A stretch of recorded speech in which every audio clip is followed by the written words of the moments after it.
What's good, y'all? We in a little bit of a rush though. Going to this little event, album listening party, KOD. Nia already here, but we can link up. Let's go. We getting this content all 2026 on, bro. Say what up to the vlog. Y'all see the bro? My phone over there. I gotta get you. Oh, bro, we gonna get us later though. But what you think of the event so far? So I feel like it feels like I'm in someone's like living room. Like as soon as you walk in, like Grant is like super nice, super welcoming. Oh, bro, he instantly welcomed us as soon as we walk in. Hey, how you doing? Right, I'll come in like, do I need to show my RSVP? Like, I'm used to this, I don't know, events being very like, I don't know. But this is more like chill, it's just community. It's very community oriented. It feels like they had drinks, like, and then this place is like, I really love it. Everyone is super cool too that I've like met so far. We got a little girls corner over here. Oh, bro. Probably 10 years ago, really. Started off just as like a text thread, sending music back and forth. Really wanted to be able to listen to music with each other. Anytime a new album would come out, we would, text each other to meet up, or when we lived together, we'd just go to our living room and, play an album straight through. So, obviously it's transformed into what you We've been able to obviously pick a lot of our favorites. This is personally one of mine. I really love this album. This album is kind of, I would say, one of his like more underrated ones where, he's talking a lot to the youth in this album. Obviously the outro song is specifically like that. We doing anything to get the content over the winter, y'all. Yeah, help me. I'm like, It's really cold, y'all. It's about I don't even got my glove on. negative 54 degrees. I'm about to get out my hand warmers though. My mom got me these digital ass. Sorry, Mom, but I'm finna get on you. These digital ass hand warmers. I'm used to just having like the the manual one, but this scared me because I'm like, what if this shit blows up? But I mean, it's keeping me warm, so I'm not complaining. Like if it blows up, I guess. But yeah. Oh, bro, I can't wait to get my computer. 2026, 2026 been cool, but losing like my computer dying was not on the agenda. Let alone having to get a whole new one. Well, it's not new, don't get me wrong, it's refurbished, but shit. But y'all, we at Small Cheval. Finna get some burgers. I never been here before. Nia has, so she putting me on to something. Hopefully they come through hungry. Bro, this really the most we've ever hung out consistently. Yeah. Actually, it probably is like our whole lives. Actually, We just got put on the train. I'll wait. Definitely been long overdue. We just catching up on this time, Literally. Just a couple of years, but who counting? Yeah, like literally. Y'all know the origin story. If you really watch If you know, the old videos, you know the origin story. Oh, bro. Alright, we want to get this content. We gotta be warm, right? At least. But y'all, me and Nia, we just left. She got an Uber. She got this event to go to. Wasn't even thinking about recording because y'all know how it be when like you don't even want to be getting caught up in the moment or whatever. But yeah, just making my way back to the car. What's good, y'all? This is 2 days later since you feel me last event. Just got in late, didn't really feel like recording, let alone like when I woke up the next day, I was literally moving that entire day. So coming to y'all today, as y'all can see. But yeah, had a great time at the Shadow Heavy Rotation KOD listening event. Got to hang with Cuzzo Nia, you feel me? Shout out the video if y'all need to check that out. More content on the way. Like I said, we knocking out this content all 2026. Y'all, I don't even know if I even told y'all this, but my MacBook, my old computer died on me, so I was just like, I can't do anything now. It's fake the end of the world, so at least now I got a new one. Finna go pick that up, so come with me. But yeah, y'all, quick rundown of like how my computer even broke. I don't remember, I'm just literally getting ready to get on like a regular day. And I'm so glad I uploaded like the Blase interview, got all that taken care of, cause bro, if I didn't, I would have been so blue. But yeah, I'm just getting ready to get on it, and then it just cut on, cut off, glitch real quick. And I kept like, all right, maybe it overheated, charging it, and it was just like, it just wasn't cutting on. Took it to Best Spot, they were just like, yeah, this thing over with. So I'm just like, real inconvenience to start 2026, but you know, minor setback for the comeback that it is, you know. As you can see, like editing this on the new Mac, as you can see, so hey, just more to see, you know, nothing gonna stop us. Got more in the tank, so just be on the lookout, you know.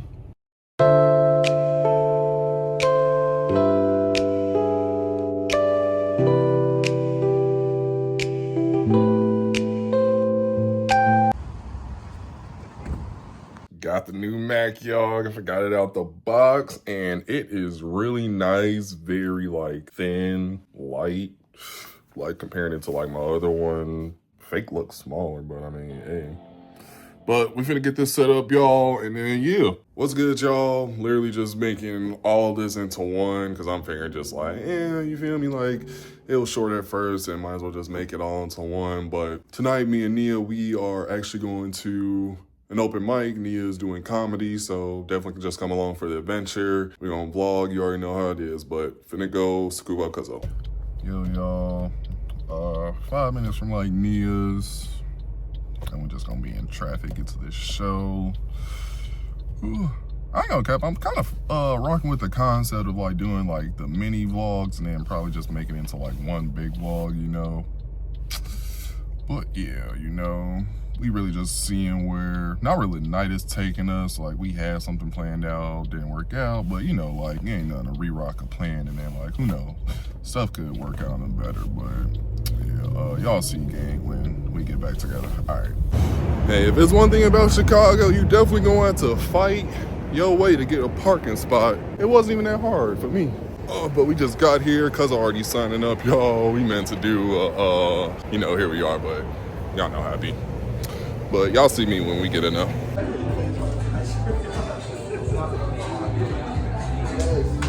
Y'all see who it is? The one and only. The Flesh. The Flesh. Ooh. What we doing? We're going to attempt to open mic. I'm sure I'll get up there. It's just on number 42. When I walked in, so the sign up was at 7:15. I walked in at like 7:15. It was a huge mob of white people just sitting here at the sign up. Okay. I'm Pucks. Alright, so this is a tour of my comedy notebook. So,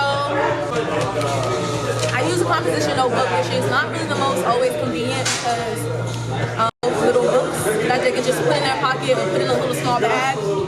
I started out with this composition notebook, and I'm staying loyal to the composition notebook because that's just how I am as a writer. I've always written composition notebooks. So, I took my first comedy class May 2024. So these are like this is like the first thing I ever wrote for class. Our first assignment was to write about our hometown and to make it funny. I wrote this shit and it's not funny. I don't think it's funny for myself because I'm a storyteller, so I thought that could help. Which it does help, but I've learned that you can't be too story, you have to also have jokes in there too. Okay, I'll read how I wrote it when I first wrote it, and then I'll say how I say it now. If I'll try to look. So I said I was told once before that I look like Whoopi Goldberg. More specifically, when she played Celie in The Color Purple. I thought it was fucked up, not because I don't think Whoopi is cool and iconic, but because not all black women with big smiles look the same. I like to think that I just look like what I am. A black lesbian with locks who does stand up, but that is literally Whoopi Goldberg. So I have yet to meet the allegations. That's what I first wrote, and when I say it, I haven't said the Whoopi joke in a minute. I was like, I remember when you first ran that one by me, actually. Yeah, I said, now when I say it, I say, I normally tee it up with something like, I share something traumatic and then say, or I talk about my childhood first, I think, and then I say, I had a really rough childhood growing up. I was told once that I looked like Whoopi Goldberg. Scratch, I don't even remember shit. I don't remember how I say it now, but I'm gonna say I'm too rehearsed, I'm too structured because I take this kind of seriously. I like to get up there and be prepared. Also because I am a black woman, and there's not a lot of black women, black women comedians, but there's not a lot of black women comedian spaces that I'm in. Like for example, this open mic, you can see what type of demographic it is. I like to come in and be prepared and all my shit because the tolerance that they have for me is very low. And I could blow it in a split second. Where I was a white man, like I could go out there, have no structure, and I'm gonna kill it because I'm a white man by default, you know? My favorite joke structure is paradox framework, which is absurd, or self-contradictory statements, verbal irony, things that are just like, things that you say that are just very unexpected and out of pocket. That's my favorite joke structure that I use. There's also one, I don't like this, my least favorite is actually audience superiority, which is self-deprecation. Well, no, it also includes like hyping up the crowd and like making the crowd feel included. But it still kind of is not my favorite. If you ever see me do stand-up, you know I don't do crowd work a lot. I'm trying to get more comfortable with it, but I'm just up there and I'm like, I'm serious about my craft. I'm running this show. Y'all gonna listen to me. I don't want y'all feedback, but I'm gonna work on that. That's probably why people be fucking with me like that. I don't know. But I don't like doing self-deprecation jokes like that because why would I? Y'all be up there saying crazy things about y'all selves. Any and everything. Any and everything is actually so sad. I'm like, oh, and then sometimes when you do it too much, you start feeling sad for the person and not laughing with it. So, yeah. The question is, what's your opinion about stand-up comedy? What do you think about comedian? Like, what's your vibe? What do you got to say about the topic of stand-up comedy? Stand-up comedy is definitely necessary. It's therapy, it's relief. But we definitely need stand-up comics and not just social media stuff, because I feel like anybody can go online and like post funny content, skits and stuff like that. But like to actually get on a stage in front of people, show like where they belong. And also, what was the other one? Just like, what is your opinion on stand-up? Like, and then it's just like, I know nowadays people are definitely like, oh, you can't say that, you know. But yeah, even like back in the day when like those raunchy movies came out, it was just like anybody saying any and everything, but it was like still funny, you know? It's like, yeah. I feel like that's a lost art that like we're trying to get back in the comedy space, but at the same time, it's like, you definitely got to know your audience as well, you know? And of course, it's like not everybody can relate to the comedic for one, but it's like we all experience this thing called life, you know? And you really just gotta make the best of it. And if that's selling a joke, like I know I'll be in the crib just selling jokes, cracking jokes all the time. So, hey, but it's definitely one thing, and this is what we was talking about before we even got here. How it's like you can be the funny person in the group, but you actually go on stage for like 2 minutes and just like actually come up with structured jokes, you know? Right. Period. Ever since I put your picture in a frame. And let's just keep that energy going. She's ready. Y'all are ready. Please go absolutely crazy for Nia!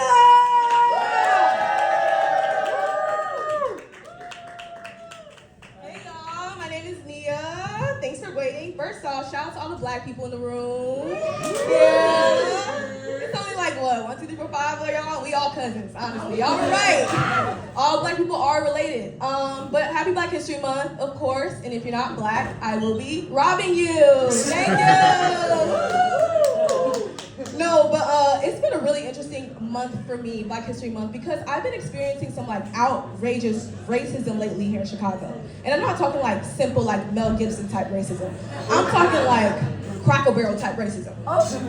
It's been very spooky, and it's like a lot coming from me because I went to undergrad in Alabama, so I've experienced like deep-rooted Southern racism, right? And a lot of people ask me like, oh, how does racism in Alabama compare to racism in Chicago? And honestly, it's literally the same. Y'all just dress better here. You know, like I still get called a nigger, but in style, you know? Like, sorry, was that too jarring? You're right, it sounds better when y'all say it. So I'm new to the Chicago comedy scene, as y'all could tell, I'm sure. And I lived in New York for the past 4 years, so I was doing comedy there. But I moved here to be with my family because, you know, I miss them. Wanted to spend quality time with them. Okay, yeah, I ran out of money, okay? I ran out of money, yeah. I don't know who just said that, but yeah, okay? I quit my corporate job, I ran out of money, and I had to move in with my family.